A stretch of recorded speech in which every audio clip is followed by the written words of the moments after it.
Il n'y avait pas eu de grande exposition au niveau national et sur la place de Paris, dans tous les cas, consacrée au Second Empire depuis 1979.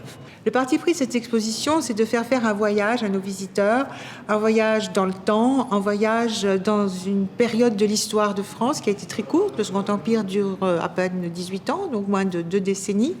C'est une période extrêmement riche, extrêmement foisonnante et qui a été fortement décriée parce qu'elle se finit tragiquement par la défaite à Sedan et la perte de l'Alsace-Lorraine. Où on essaye de présenter à la fois l'histoire du Second Empire, ce qu'a été ce régime et cette période, et en même temps de faire émerger des grands thèmes qui permettent de lier l'art et la société.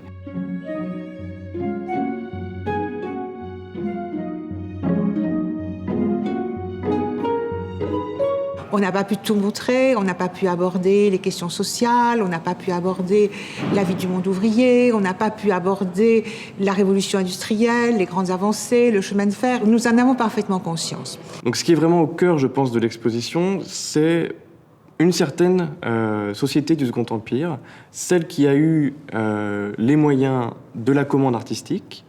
Donc on parle essentiellement ici de la famille impériale, de l'entourage de l'empereur, et de la bourgeoisie au sens large.